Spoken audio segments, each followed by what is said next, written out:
All right, so we're going to get started here. Thank you all for joining. My name is Simon Hamlin. I am the Senior Account Executive with Study in the USA. And we're really excited to have you a part of our first session of the International Student Toolkit webinar series. So some quick background before we get started. Study in the USA is an omni-channel marketing company. We have been in the industry for a little over 40 years, and we help guide international students on their journey to study in the USA. Simultaneously, we work with over 200 schools across the US to help them connect with our international students. And we also work with a number of service providers who you'll be introduced to some of those today. So because we find that there are always a lot of questions on how to prepare an international student for coming to study in the US, we wanted to help connect our international students, our service providers, and our schools to really help give students the tools that they need to thrive when they come to the US. So that's really the impetus of this webinar series that you're a part of today. I want to encourage you to, as the different presentations are going, we have 3 great presenters for you. Feel free to go to the chat section of your Zoom and type in any questions that come up for you. Please type them in real time so you don't forget them. Also, I will be keeping track of those as our presenters are talking. And then each presenter will be talking for about 10 minutes. At the end of each presentation, I'll take 2 to 3 of those questions that come up in the chat, and we'll go through all 3. And then we'll also leave a little bit of time at the end for a quick Q&A if there are any other questions that come up. So without further ado, I introduce to you our first presenter, Vu Van, the CEO of ELSA. ELSA is an app that provides instant feedback on English pronunciation. And Vu is going to discuss learning English remotely, how to improve speaking skills. So I'm going to now turn it over to Vu. Thank you, Simon. Let me share my screen, and then we'll walk everybody through some of the things that we're doing at ELSA. Simon, you can still see my screen, right? Yes, I can. All right, perfect. Thank you. Hey, good morning, everybody. It's such an honor to be invited today by the Study in the USA organization to share with everybody about some of the international student toolkits, and we're very honored to be a part of that. As Simon mentioned, I am the founder and CEO of ELSA, which is an AI that can help people in English pronunciation and speaking for all of the international students around the world. And so before I go much deeper into explaining what the product is and how we can help the students, especially in this time where online learning is very prevalent, just want to share a quick story about why I started this company and my background. So I personally I was born and raised in Vietnam and grew up in Vietnam. And about 12 years ago, I moved here to the States to do my MBA and my master in education here in the Bay Area. And during my first year at Stanford, during my grad school, what I realized is that even though I had been learning English growing up for like 20 plus years and had been doing very well in English tests, and all of the test scores were very high, what the biggest challenge for me when I first moved here was that it was really hard for people to understand what I said when it comes to communication. In the classroom, I would have very big challenge in raising my hands and speaking up and be understood by my professors. What then happened is that I started losing my confidence. I felt a lot more afraid, and I stopped raising my hands. And same for in socializing in the community with my classmates, right? I felt very afraid to be hanging out in a group when people speak so much better English. And then I sort of chose to hang out with my friends who come from the same countries or who all struggle in the same English as I am, because then I felt a lot more on the same page with them. And so with feeling being misunderstood, losing confidence, and potentially missing out on a lot of important opportunities in job searching that I wouldn't be able to win with my English skills. I worked really, really hard in improving my English speaking. Even though I could read really well, I can write very well, I probably know a little bit more English grammar than an average American just because I spent 20 years learning English grammars in every single textbooks. But the speaking part was the one that nobody is out there to give you the solution for. And in that journey, I realized that I wasn't alone. All of my international classmates had the same challenge. There are more than 1.5 billion English learners. And at the beginning, before I started the company, I was reaching out to tens of thousands of students around the world and asking them, what is that they need help the most when it comes to learning English? 90% of them saying that it's the speaking skill that people are most afraid of. And students are willing to spend money and time on learning English. And yet the speaking part, why is that so hard? Well, from our research, it's shown that pronunciation and speaking is becoming more and more valuable when it comes to the job market. Maybe during the school time, you don't have to speak that much, and if you do well in your test score, then that's okay. But as you start getting out to the job market, if you cannot communicate well, you're going to lose a lot of opportunities, even if you're qualified. Some of the research that was very mind-blowing for us when we were doing the research is that definitely we all know that if you speak very good English, you will have a higher income. But also the other one that I actually didn't know was that when you speak with a really strong accent, a very broken English, people perceive you 30% less trustworthy. And people do it unconsciously. It's not like they are trying to not trust you, but it's just the way have you spoke. And if it's really hard to understand, people trust you a little less. And yet, given so important, it's super hard to do at scale, because to teach people speaking, the teachers have to be there in person, have to be a one-on-one solution. So it's very costly. Teachers most likely won't have time in a classroom of 20 students or so, and listening to everybody to say and giving the feedback. And that's why about 4 years ago, together with my co-founder and CTO, who's a leading expert in voice recognition technology and artificial intelligence, we teamed up and we built ELSA as an AI that can help people improve their speaking skill. And our vision is, how do we make all of these 1.5 billion English learners around the world who are willing to spend time and money in learning English? What kind of solution that is still missing that can help them speak more fluently and confidently, and hoping that by doing so, they're going to have better job opportunities in their lives. And that's how we put together the product. It's a voice recognition technology that we built that is more adaptive to people, to English learners, right? So if you listen to Google and Alexa and Siri, they might understand you very well if you speak really good English. But if you speak slightly more accented English or broken English, Google won't understand you.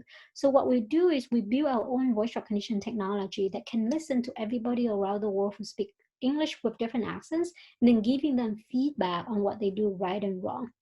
So I'm going to do just a quick demo here.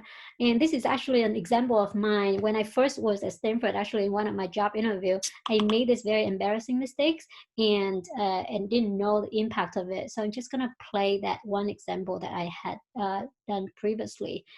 So here we show the word and the user is going to speak it. Information sheet. So if you, so we give the feedback. To make the E sound, try to spread your lips and slightly lengthen the vowel. Sheet. This is exaggerating a little bit, but just so Information the users get the concept. sheet. So now you can repeat. Information sheet. And so the feedback that we are able to give is at every single sound level. So if you look into the middle screen here, We get you to speak a phrase, a single word or sentence, and then we highlight into you at every single sound and phoneme what you do right and wrong, the reason why you do wrong, and how do you fix it by moving your tongues or your lips in different positions. We cover all 44 different sounds in English. The students will start taking an assessment test with ELSA at the beginning so that we can give you a score, and the score is from 0% to 100%. With a native speakers would be anywhere from 93% and above.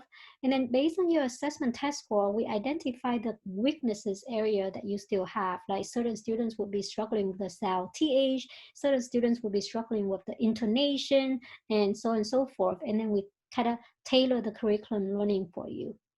The curriculum will also be tailored to you based on the new content that you're excited about. If you're studying in the school of, I don't know, environment, then we have a lot more content on environment for you. If you're learning as a computer science, then we have a lot of content based on your computer science major so that you can practice all of the relevant things. We don't just teach you one single word, we also put you in a conversation. So we do mock interview for you before you go out for a job interview. And actually it's very interactive. It's not only teaching you how to speak correct English by giving you pronunciation, we also teach you what is the right thing to say in a job interview. So based on this conversation, when we ask you a question, we give you different answers, and depends on what you choose, the end outcome might be that you don't get an invitation for the second round. So then you have to practice again to make sure that you choose to say the right thing in a job interview. And at the end, with all of your time and lessons that you practice, we give you an overall comprehensive speaking score. And as I said, the score is from 0% to 85% or like to 100%. And then we actually give you the breakdown in different elements in your speaking, whether that's your pronunciation, your stress, your listening skill, your fluency, and your intonation. And this is for the first time that, you know, speaking is very hard and very subjective. It's hard to quantify into a score, but because we use a lot of data and algorithm, we are able to give a students a score that is roughly reflecting what their speaking fluency is and proficiency is, and they know exactly where they need to focus more so that they can improve that. And the idea is, how do we make sure that they get easily understood as they practice more and more. So as we work with our students, usually after 3 months at the beginning, if they spend enough time, we see a huge improvement, and after that, it's continuously going up from there. So after, this is the feedback from actually Rice University that we work with the professors there for international students, and they said they feel like, most importantly, students feel so much more confident after they practice, because they feel like if ELSA can understand them, then they can go out and speak to the other classmates.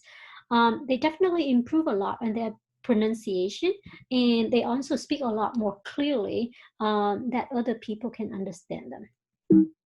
And so, so starting, given that all of the pilots that we have been working, historically, we have been just offering the product directly to all of the students or any users who want to improve the English. Starting in 2020, we started extending our offer to all of the schools and companies around the world. And as I mentioned, we worked with Rice University here for a few semesters up until now, initially as a pilot, and now we're rolling out to all of the international students, because they do believe that, especially in the grad students, there's a direct impact on their job opportunities and the ability for them to stay in the US once they speak much better English and much more fluently. And so they want to invest in making sure that the international students are focusing on that. What they do is that in the classroom, there's some communication class that the students take. The professors will give them some guidance, but then they rely on the students to go home and practice with ELSA.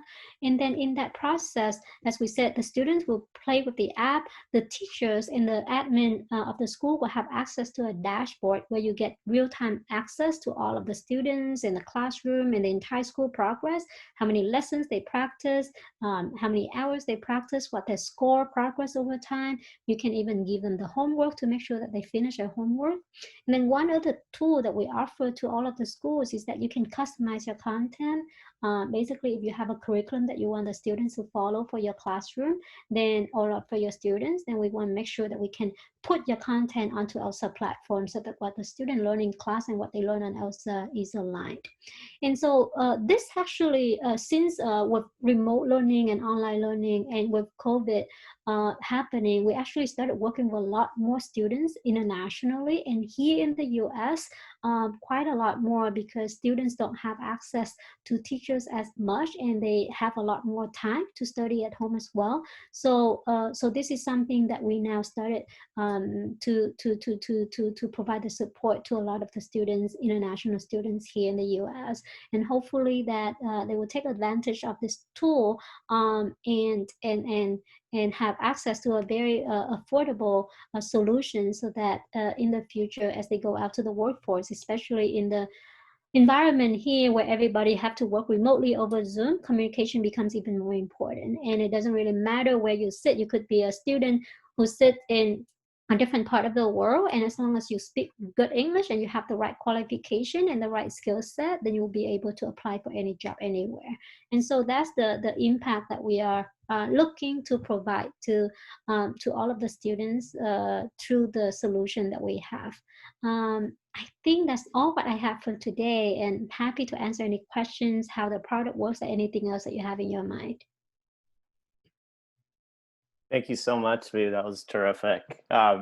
Particularly interesting. I mean, intuitively it makes sense, but so interesting that people, you know, the stat on finding people more trustworthy if they are, you know, pronouncing things correctly, or, you know, don't have as strong of an accent. So really helpful information. Thank you. And so a couple of quick questions.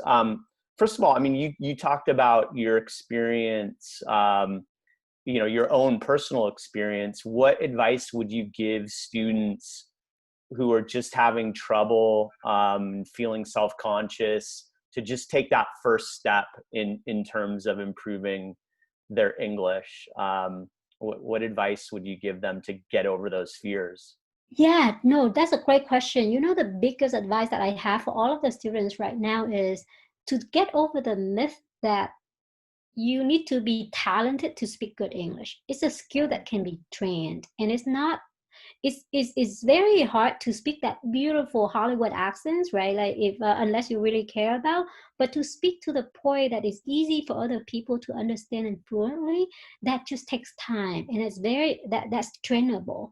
And so when I was a student, I also looked into other students who speak really good English. I'm like, wow, that person is so talented. They must be born with that skill. That's not true, right? As I went through that journey on my own, now it's painful in the sense that you have learned something wrong for so long, so you have to unlearn that, and it's like a muscle exercise before you gain the right skill set again. But it is doable, and it's something that I would not ignore it, because the opportunities that just open up for you as you speak confidently is enormous, right? Like you can choose to hang out with your own friends from your own country. You can choose to go back to your country and might not need English again, but that's a choice. But you don't have to feel forced that now you don't have an equal opportunity here in the US because you work so hard to get here already. You don't want communication to be that barrier that prevents you from pursuing anything that you are qualified to do, right? So just get over that myth that English speaking is impossible, especially at this late in your age. And if anybody do well, that just because they are talented is not just a skill that everybody have to work on. Great advice. Thank you. Another question, you had mentioned some work that you did with Rice University. How do you see in the future, or how is it currently working with ELSA app and schools' existing English programs? Yeah, Can you so talk about how those might be, you know, some synergy between those two? So when we work with schools, we see different models. If it's more like college and grad schools, what the school do is that they, especially for the student that take like English classes, the ESL classes, what they do is they encourage the student, either the school buy the licenses, ELSA licenses for the students, and make sure that the students do their job, right? Like, so that's why they have the dashboard to follow up, or the schools will encourage the students to buy the licenses themselves, and then make sure that the students still go to the dashboard to make sure that the teachers can keep track of it. When we work with K-12 schools, the schools usually prefer to integrate their content because there's a certain curriculum in English classroom that they want the students to follow.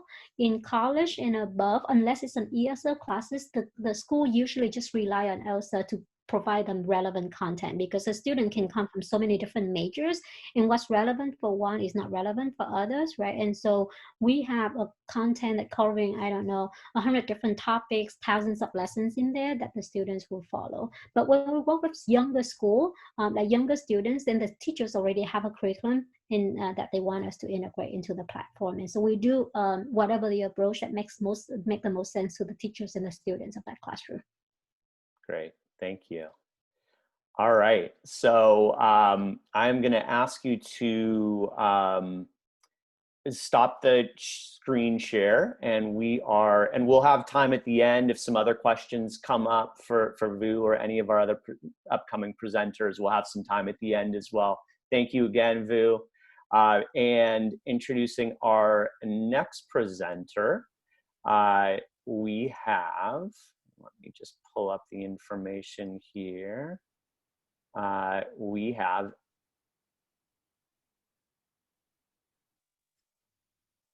here we go. All right. We have Angela Milinazzo, Channel Marketing Manager at campusSIMS. So campusSIMS is a SIM card and US phone number facilitator. And Angela is going to talk to us on how school administrators can facilitate a seamless transition for students through mobile phone service. Great. Thank you, Simon. I'm going to share my screen. Please. So just bear with me here. All right.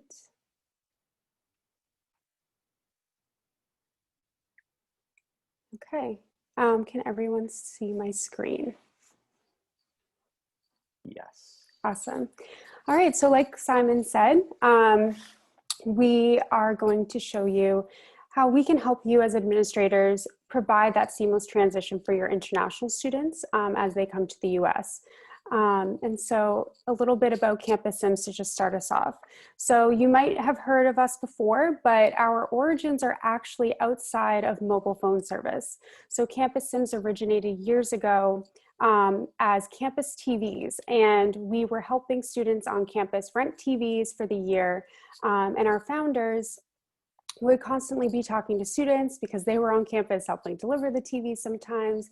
And overwhelmingly, what we heard from our customers, who were largely international students, was that one of the hardest parts about starting school in the US was getting mobile phone service. That was the thing that was the most challenging to them as they were getting set up. And our founders really took that to heart, and it really changed our business. We went from renting TVs to becoming campusSIMS, where we would help connect students with mobile phone service. So unsurprisingly, we all have phones. We know how important it is to have mobile phone service. But if you consider, what it's like for your international students, their phones are even more important. They are a total lifeline for them. We know that students use their phone for a variety of reasons. Of course, there are the campus resources, whether that's, the app that your school has, maybe they're using Blackboard on their phone, any sort of resource around school. Additionally, they obviously are using their phones to communicate with their friends and family, whether those are their friends in the US alongside them, or whether it's, accessing that social safety net that they have at home, reaching out to their parents as they need them, or friends when they're feeling homesick. Obviously, we all use social media, and it's important, not only for connecting to your friends, but also for accessing news. That's where a lot of students get their news. That's how they find out what's going on in the world. And then of course, there's the convenience factor that apps provide to us, whether that's checking the weather, whether that's, checking their bank account, or even getting food delivery, grocery delivery, especially in, the current state of the world where we rely on delivery services so much. A lot of that's accessible through our phones. But international students in particular really rely on their mobile phones for some of these very simple things, like they want to send a message to their parents as soon as they get to the US, let them know, hey, I got off the plane, I landed, I'm safe, I got to my dorm room. And again, access to that social safety net you know, there's always a lot of talk about the mental health of students and being able to reach out to those people who they trust when they're, you know, struggling with a class, whether it's navigating naturally the differences between life in the US and life at home. Of course, they can use their phone to access transportation, and that's important, especially in those first weeks and months in the US, because you know, they don't have a US driver's license. They might need access for transportation to and from the airport, to and from campus for whatever it is that they need. Importantly, they can also use their phone to contact your office or other services on campus, whether it's, you know, health services, maybe it's accessing the library. And then finally, receiving emergency messaging or being able to communicate with emergency services. Obviously, that's always, you know, the worst case scenario, but knowing that your student has a working phone so that they can get in touch with the proper authorities, or even if it's something, you know, especially with COVID, getting to the hospital, having that contact information, being able to contact who they need to. So obviously, international students need certain features that cater to their specific needs. They're not like you or I. They have, you know, they're here for potentially the 4 years they're at your institution, potentially longer. But there are certain factors that international students have to consider when choosing mobile phone service. Obviously, like anyone else, cost is going to be a factor. But of course, the costs in mobile phone service can vary widely, whether, you know, you're working with a, you know, a big carrier or a small carrier. There's prepaid plans, there's pay as you go, there's fixed payment. You know, these can be really inexpensive. Obviously, there are different types of plans. There's contract plans, no contract. It's very common in the US for most users to be on contract plans, but that's not necessarily the case in other countries. You know, especially if you consider some of the big carriers, you're locked into 2-year contracts, but for some students, that might not be the best option for them, especially as they come and go from the US. There's also the factor of sign-up requirements, whether the carrier requires a bank account, especially one in the US, a social security number, certain credentials that maybe an international student might not have. Of course, they're going to want to make sure the features of the plan fit their needs. You know, they're going to need, obviously, to talk and text, but as we know, phones are more than that. They might be using it to stream, they might be watching, you know, Netflix, they might be using it, you know, for all of their different apps. There are also a variety of fees that are sometimes associated. Importantly, cancellation fees, especially like in the time of COVID with so much uncertainty, knowing that you're not locked in or not having to worry about a cancellation fee on top of all the other arrangements a student has to make, or even something like a deposit. And then of course there's the ease of signing up. You know, can they get access to mobile phone service without having to go to a store? Can they get it simply by going online? Can they get the SIM card, you know, ahead of when they need it? All of these things are going to factor into a student's decision and how they're going to get connected when they're in the US. So students, like I said, international students are going to differ a little bit than you or me when choosing their mobile phone carrier. There are a few things that in particular that they are going to think about. So for example, students are going to want to keep their phone. So let's say there's a student who's in China and they already have a phone. It can be expensive or inconvenient to have to now think about, I need to get another phone. I need to transfer, you know, make sure I'm keeping track of 2 phones because it's likely they can use their other phone still on Wi-Fi. And so having one phone is just a much more seamless experience. Additionally, one of the factors that could be helpful for an international student is having their US phone number ahead of their arrival. This is something they could give to their students, their parents or their institution before they leave so that we know that there's a way to contact them.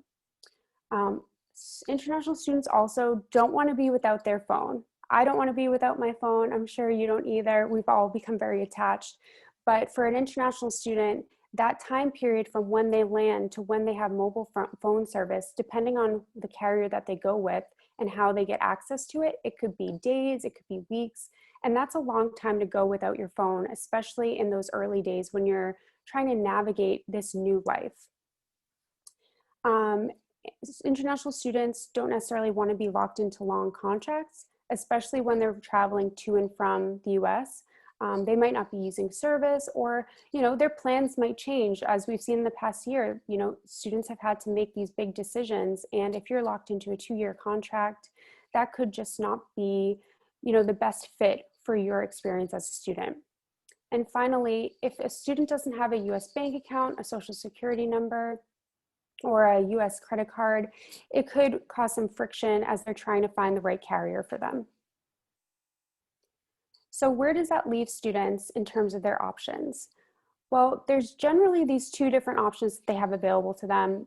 I think a lot of us are familiar with the well-known carriers like Verizon, AT&T, T-Mobile.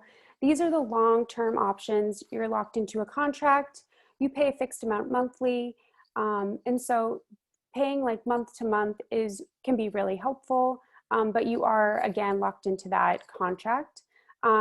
Sometimes this could require a deposit or a bank account to sign up.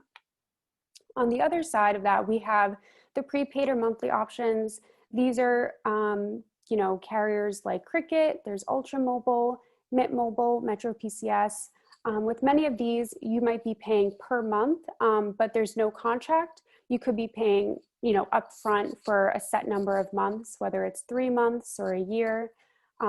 Notably, there are no contracts, and there are usually minimal fees. So why it's beneficial to help your students secure mobile phone service? So obviously, if you're working in the international student space, you are really acting as a guide for these students in their US experience. You have so many things to consider in helping them get set up, not only academically, but also just to be a successful, person in the US, to be a contributing community member. And getting students set up with mobile phone service is a key component of that, especially because their phone is a resource to them. So by helping them get set up with mobile phone service, you are really helping with that seamless transition so that they can feel like a normal student. They feel like they have everything they need. You're also able to eliminate stress. There's so many things for international students to think about, from what they need for their dorm room, for being able to understand, what's a syllabus, navigating experiences with fellow students. And that's just one piece that you can really eliminate from, that stress that they carry. Additionally, you can help them reach your office by having their US phone number, ready or available, or even in advance. They can provide you with that, and that you can get in contact with them. Also importantly, helping them with mobile phone service means that they are able to stay safe. They have a way to reach emergency services. They have a way to reach, whoever they need in that moment, and that phone service is reliable. And then finally, at its base level, a mobile phone allows them to stay in contact with who they need and to do so easily and affordably. So campusSIMS is one way that you can help your students get set up with mobile phone service in the US. So campusSIMS currently works with more than 400 universities and colleges across the US. We work with student agencies. And so these logos are just kind of a sampling of the schools that we work with. But how it works is that campusSIMS will provide SIM cards to schools for free. The SIM cards are also free to your students. So with most of our partners, our school partners, we provide SIM cards to them for free, and then the schools provide the SIM cards in their visa documents or in their I-20s. So that way, students will get those materials in their home country, and the student will get that SIM card with those materials. So the student will get the SIM card in their home country, and that way they can sign up for mobile phone service before they even leave. Because the way that it works is that campusSIMS allows students to get their mobile phone number in their home country so that they have service that's ready to use as soon as they land.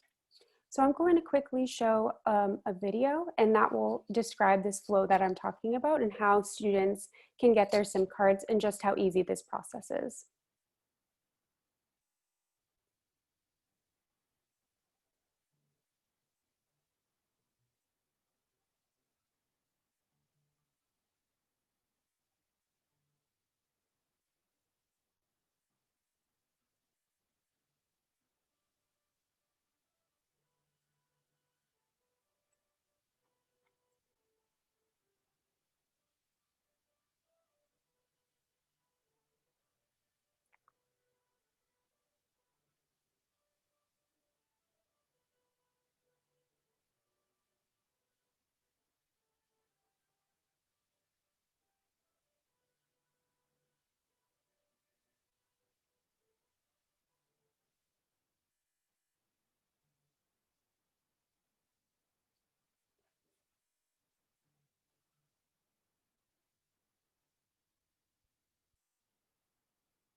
So that might have been a little louder than I anticipated, but hopefully if you were wearing headphones like me, you could turn it down.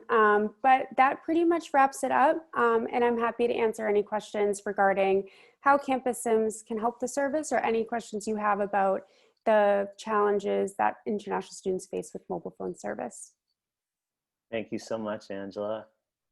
That was really helpful, and especially just that contrast between the challenges that international students face versus what, you know, maybe domestic students would normally face, just understanding that difference. So thank you very much. And that video, I'm a visual person, so that always helps, you know, seeing the video to make it more real.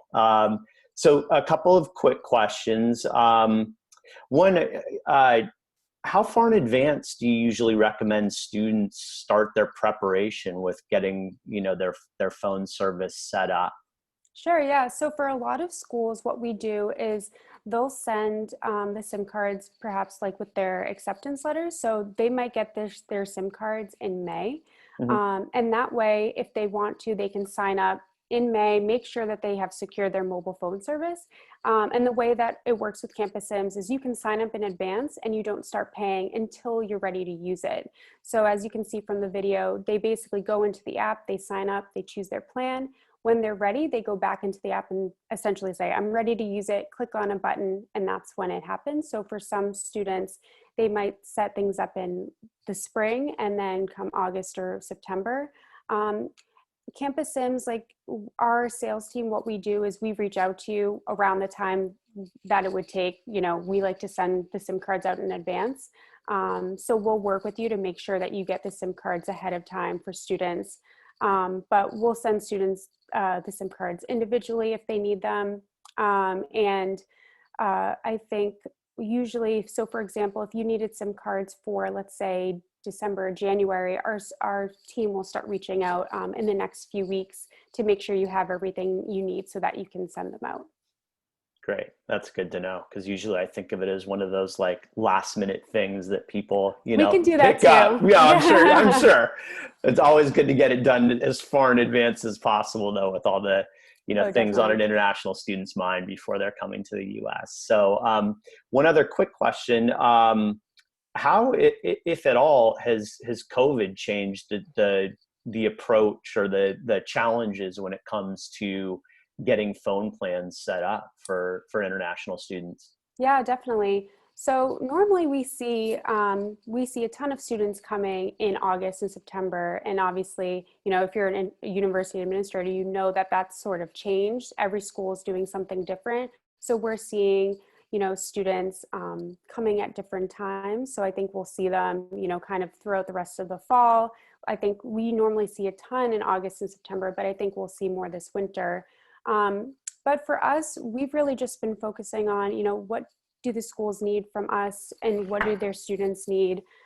We're, you know, in the process of adopting features to make it easier for students, especially as they go to and from the US. Our plans come in 3, 6, and 12-month increments, which can be great, especially like if you need to leave, you're not tied into, I paid for 12 months and now, you know, I can't use it, and needing to ask for that refund, whereas students might be able to pay for 3 months instead and not have to worry they're not using something they're paying for. But we're working on some features that'll make it even easier so that as students, you know, need to come and go, they're not paying for something they're not using. Yeah, we have seen, you know, this kind of mass exodus of students back in the spring, but we're just kind of seeing that students are still coming, but that we think it's going to be kind of a little different this year, obviously, as everyone can probably relate to. Yeah, but good to know that there's flexibility. Oh yeah, that definitely. if people need to kind of abort early or Mm-hmm. you know, change the time frame, that's really good to know that that's an option. Yeah, definitely. Yeah, excellent. All right, thank you so much. Yeah, of course. Great, thank you for taking the screen share off. And and actually one reminder, if I don't get to your questions now, we will have a little bit of time at the end of all this for an additional Q&A. So please feel free to send in other questions through your chat feature on Zoom. And now for our third and final presenter, JoAnn Orrell, who leads development of partnerships with student housing for Unilodger.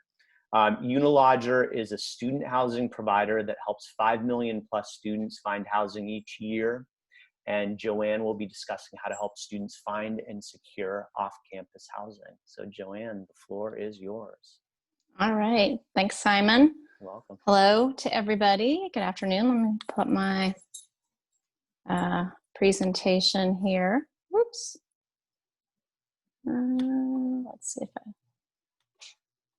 oh, okay. There we go. All right, we're just going to go with that view. Well, hello. As Simon said, that sounds funny. This is I'm JoAnn. I head up partnerships and U.S. operations for Unilodgers.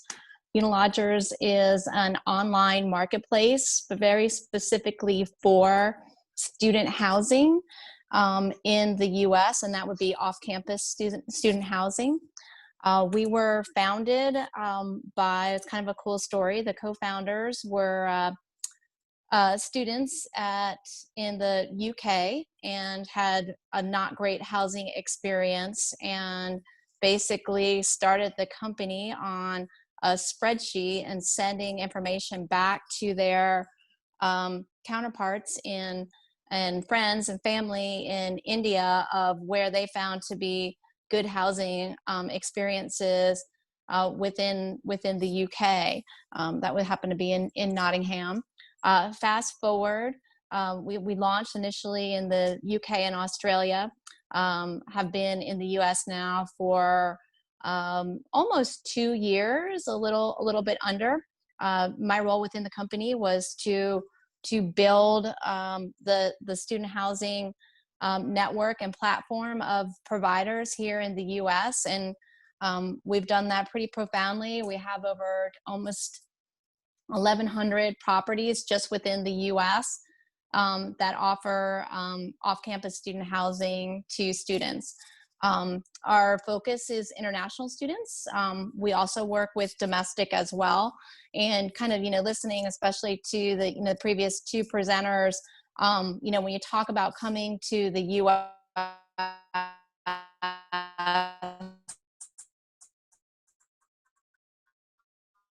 what could be more overwhelming than your housing experience? It's just the nuances of coming from a country to a whole new country and having to find housing can really be overwhelming. And so that's what Unilodgers does. It helps navigate that process for students within the U.S. We have a what's called a student hub team that actually helps them go through the process of finding houses or student apartments within the U.S., and they are available 24/7, and they work within your time zones in terms of international students, which is really, really helpful in terms of them helping to find what might be the right type of apartment for them in proximity and all of that are important factors when you're looking for a place to live. We look at ourselves, we have about 5 million students annually that come to our site to look for housing. They come from about 177 different countries, and we have over 1.5 million rooms available on our site for students. That's across, again, the UK, Australia, and the United States. We're growing in Ireland and Canada. We have a few properties in South America as well. And we're really looking to be that global resource for students to find student-specific housing anywhere within the world. I've got a few examples here, and I'm going to go live to the site, which I hadn't planned, but I'd like to show you just for a minute on how easy it is to use. These are just some examples of the different types of housing that we have. I don't know how many of you know, but student housing specifically are what we call purpose-built student housing.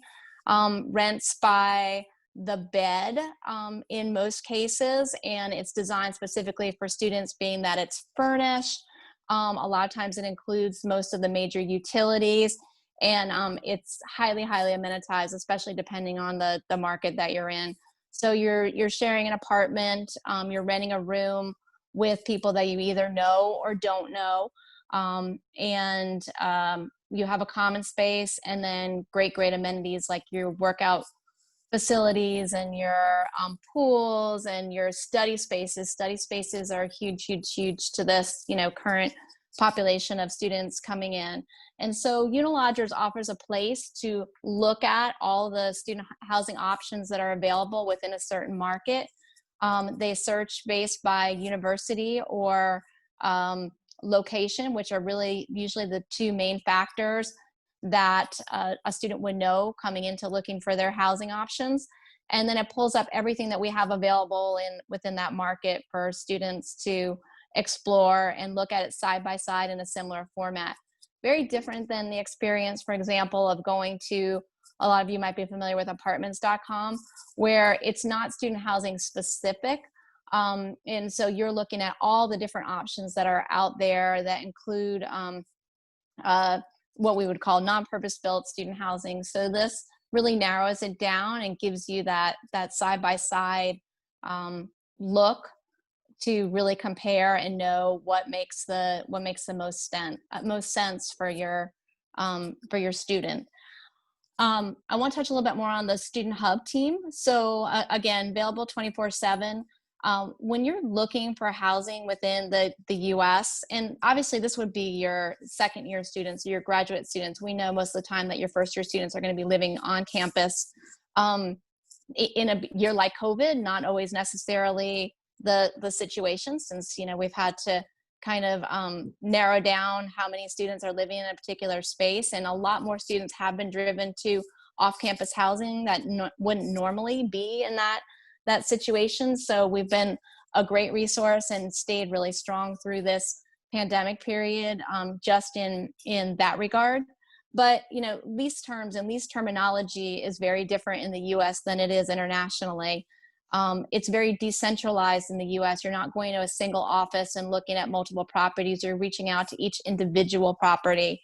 Reaching the actual people in the office can be challenging because of hours, because when you're sleeping, they're awake, and when they're awake, you're sleeping. So Unilodgers can help navigate all of that process for your student. And most importantly, we are a totally free student for students, a totally free service for students. Unilodgers is paid by the properties that choose to host their properties on our site, for helping to drive them and work with them on completed leases. And so it's in our combined interest to make sure that we help a student find the most suitable housing, and that meets all their needs and location and everything that goes into making that decision. So I think I just want to jump over here for a second just to kind of show you, hopefully you all can, looks like you can. So Unilodgers, it's just www.unilodgers.com, real simple to find our site. This is where a student arrives.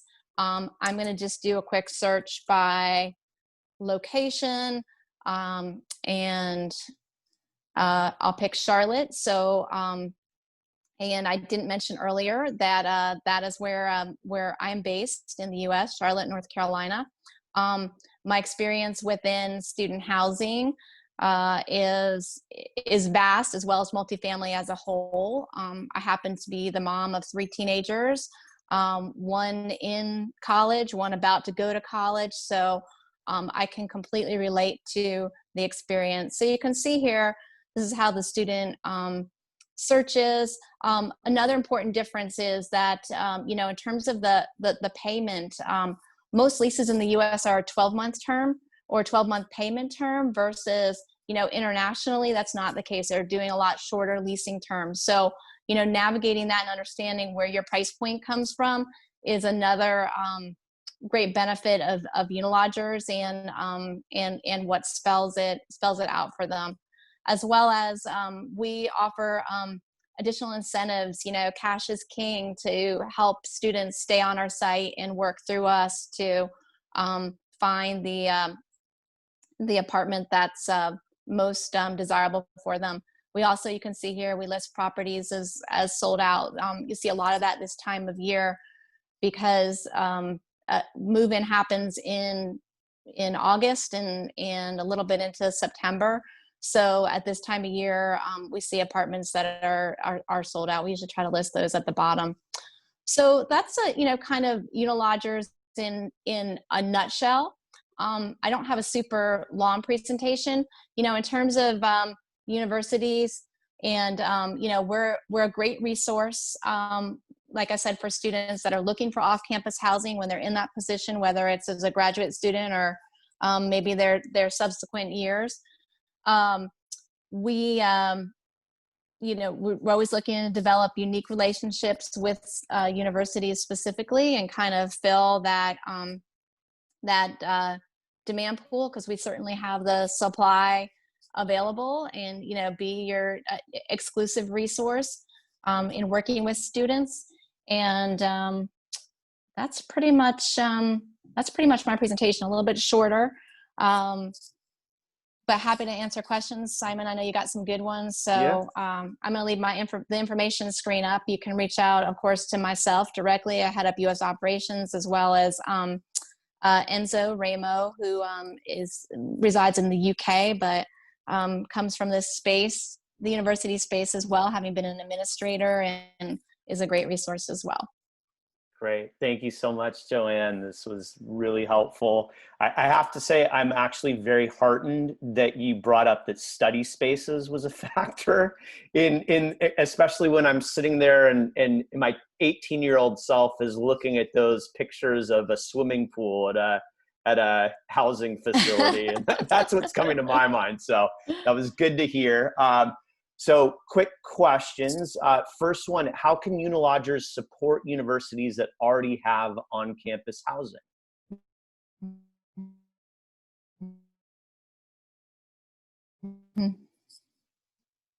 Can you Well, can you like hear me I there? said, I think that, yeah, can you hear me?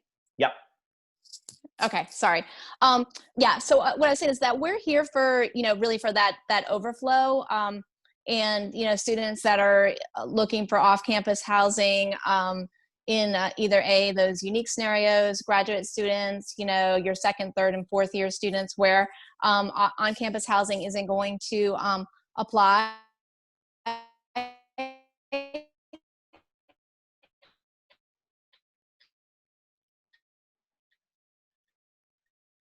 We all have this situation where incoming students and don't have enough on-campus housing for them. So, that you can direct them to us to kind of help with that process and deciding where is the best place for them to live. We have information as well, like, what's near the School of Medicine or what's near the School of Law, because some of these U.S. campuses, of course, are huge. It can take you 30 minutes to get from one end to the other. So you want to make sure that your housing fits with that. If you're not coming by yourself, if you need roommate matching, all of that kind of stuff, we can help navigate.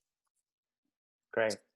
Another question. How do you, just in terms of like customs, traditions, maybe religious affiliations, how does, and since that's going to be different for international students, how does that affect the criteria that they're putting into choosing the right living situation for themselves? Well, I mean, it's not something that all of the applications within the properties, if you're looking for a roommate, they ask all those kind of specific questions. I mean, they get down to if that's something that's important to you, they ask about your study habits. Are you a night owl? Are you a morning person? Very similar to the same kind of matching that I think that you do within on-campus housing, but just making sure that it meets your needs in terms of where you're gonna live, if that's gonna be a factor for you. We get a lot of international students, which is helpful as well, that are coming with, they have a roommate in mind already, that, and so we can help, again, navigate that as well, and making sure that they're paired up in the, the same apartment, that gets established from the beginning, and just having that one-to-one contact. And we don't abandon, we stay in constant contact, and even from the time that they get here. We get calls when students land, because it's our job to try and make sure that they have a good experience getting to their apartment, but the best laid plans sometimes don't work. We've had situations where someone's arrived on a Sunday and didn't account for the time differences, and the leasing office is closed, and so helping them navigate that to make sure that they get into their apartment as soon as possible, and ensuring they have transportation there, things like Angela was saying, like phones and stuff like that. It's all so critical. I mean, you don't know where to go or who to connect with, so it's nice to have another resource. Great, thank you. We're coming up toward the end. And for time's sake, I want to take this one question, and I'm going to pose it to all three of you. So we'll start with Vu, and then Angela and JoAnn. I'll ask the same question. We're going through such dramatic changes in our world right now. It seems like everything is being shifted. How do you think in your specific sector? So first with Vu, with the English app, what are the biggest changes that you anticipate in the world of language learning on the horizon? Thanks, Simon. I think that's a great question, and we definitely see a lot of that. I think, during the COVID time, where the entire world is on lockdown, there's definitely a lot more of the students who might have, not in the US, but who might have internationally, traditionally going to English learning centers in person. That option becomes less possible, especially when the world is on lockdown, and even now, right? Like, people started thinking about what is that blended learning solution that they can do. If they can go to the classroom, that's still great, but what is the backup option for them, so that they don't they don't get into the situation where they were in March and April, where all of a sudden they had no solution anymore. And English learning is not something that you do and then you stop right away, because it has to be a continuous movement, right? So I think we definitely see, not just for ELSA, but all companies have seen a huge increase in their usage. I think you're all probably familiar with Duolingo. They're even going out and say, taking all of the traditional tests in person is becoming also more challenging. And so people also resort to like digital testing that used to be harder to adopt, right? So I think digital testing, digital assessment, that's why also we come out with like an assessment test for speaking, a digital score, because that option will become more and more relevant for people around the world, and definitely here in the US, when anything in-person facility might become a luxury as we go into the new normal world. Thank you. Angela from campusSIMS, same Sure. question for you. Biggest changes that you see on the horizon in the world of phone service, and particularly for international students? Yeah, I mean, I think international students have always been weighing this choice of, do I go with a well-recognized brand like AT&T or Verizon, or do I try like one of these smaller brands, the pay-as-you-go per se? But I do think that we're going to see international students are really relying on that flexibility.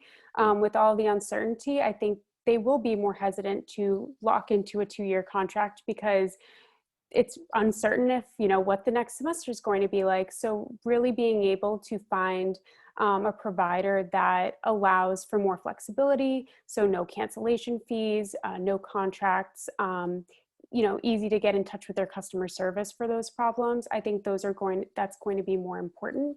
Obviously, fortunately, campusSIMS offers those things, but there are a lot of, providers available to them that they may have not considered previously, that I think they will come to consider as they're, approaching the upcoming semesters. Thank you. And finally, JoAnn, Unilodger, biggest changes on the horizon in the world of student housing. Well, I think that, student housing as a whole has really flexed and gone to, like everyone else, to doing more virtual tours and, not having people in the actual leasing office and, virtually navigating maintenance even. I mean, it's pretty amazing how they have adapted. So I think that we will continue to see that online, shopping in terms of apartments is just going to become, more and more the what you see an accepted norm, which really fits well for international students because they are doing it virtually. Usually the first time they've ever actually seen their property in person is when they're moving in. So I think that they're just going to be, there's just more and more tools, and we'll see even better opportunities, scheduling virtual tours, themselves as well in communicating. We'll see more of that. I think that we will see, as we've gotten to that point where we just don't have as many international students here because they can't travel, they can't get visas. It's forced apartment communities to have more flexible cancellation terms and start dates, which has not been the norm for student housing. But it's what they've, had to go to somewhat reluctantly, but I think that we'll see some of that stick as well. So those would be probably the two, main things. Fabulous. Thank you. Mm-hmm. All right. Well, thank you all very much for participating. Luban from ELSA, Angela Milinazzo from campusSIMS, JoAnn Orrell from Unilodgers. It's been a pleasure. Thank you so much for taking the time to talk to our audience.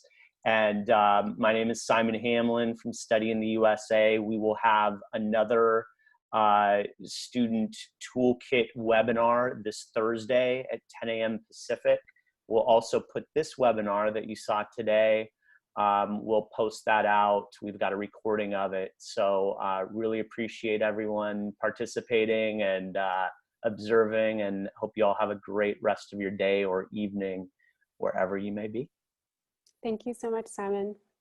Thanks, Simon. Bye, gang. Bye.